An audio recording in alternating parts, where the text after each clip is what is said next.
Good morning, boys and girls. What we're going to learn about in writing today is serious fiction authors do some serious pretending. Our new genre for today is realistic fiction. So that's what we're going to be writing from now on, our own realistic fiction stories. What is realistic fiction? Realistic fiction are books that seem like they can be real. They could really happen, but you still get to make them up. What that means is, let's look at Alexander and the Terrible, Horrible, No Good, Very Bad Day. Alexander is not a real boy. He's not in our class. He doesn't go to our school. He doesn't live in Brooklyn. He's a made-up character. But can we all have terrible, horrible, no good, very bad days? Yes. So the character is not real. Alexander is not real. But the problem can happen. That is real. Bad days can happen. Let's look at this realistic fiction book. This is called No David. David is not a real boy. He's not in our class. He doesn't go to our school. He doesn't live in our neighborhood. David is made up. He is pretend. But No David is a book about a boy who still gets into trouble. Can we get into trouble? Is that real? Yes. So we know David is not real, but the trouble that David gets into, so he knocks down the goldfish bowl, that is real. Now, to write realistic fiction, here are some steps. Let's take a look at this chart. What do fiction writers do? Fiction writers make up pretend characters.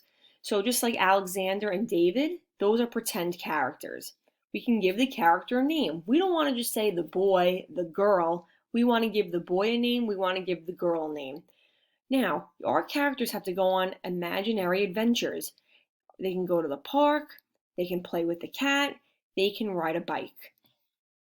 When we think of our characters, names, and adventures, we're ready to touch and tell on our paper. We tell our story out loud. Then we sketch the picture and write our words, just like what we've been doing in the classroom. What we're going to do now is imagine a pretend character. So what I did, I'm going to write my realistic fiction story, and you're going to see what I do. So I have a pretend character's name. I really like the name Mary, and I like the name Sam. So I thought of a girl named Mary and her dog Sam. Those are my characters. I'm now going to think of a pretend setting. Where are they going to be? I like going outside and I like snow. So my setting's going to be outside on a snowy day. So a girl named Mary and her dog Sam are going to be going on a walk outside on a snowy day. Now, I'm thinking of a small moment, a pretend problem and a solution. So I thought of a problem. Mary slips on the snow and Sam runs away from her. That's a pretty big problem. Now, when you think of a problem, you always have to end it with solving the problem. That's called a solution. So since Mary slipped and her dog Sam ran away, I thought of a solution. A boy sees Sam the dog run away and comes to catch him. And that's how I end my story. But this right here, this is not a story. I have to make it into a story. So I took my ideas, the pretend characters' names, the setting, the problem solution, and I put them into words and sentences. So I started my story with, one day, Mary was going for a walk with her dog, Sam. It was a cold day out and it was snowing everywhere. She felt excited to be out in the snow. Right here, I started with one day. I have my character's name, Mary, and my other character, Sam. I added that it was a cold day out and that it was snowing everywhere. I added my feeling words on the bottom. She felt excited. Let's go to the middle. In my middle, I add my problem. Mary slips and her dog runs away. Then Mary slipped in the snow. Ouch, she cried. She let go of the leash and Sam ran away from her. She was worried. In my middle, I added the word then. I put my problem. Mary slipped in the snow. Ouch, she cried. I added something that Mary said. I put Sam ran away and I put another feeling. She was worried. Now, at the end, I always put my solution. So a boy sees Sam and catches him. Using the information above, can you tell me what will happen last in our story? Could you put this into a sentence and words and tell me what you would write? Go ahead. Think of what happens last.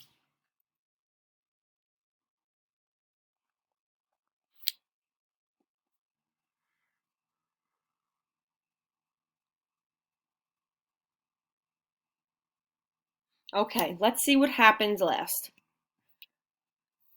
A boy sees Sam and catches him. Let's see how I put that into words and sentences. Last, we always put last for our ending, a boy saw Sam running away and ran to get him. He grabbed Sam and gave him back to Mary. Thank you, said Mary. She was so happy. The end. So I put my last for ending. I did say a boy saw Sam running away. I put more talking words. Thank you, said Mary, and I ended with a feeling. She was so happy. So do you see how I made my little words into big words?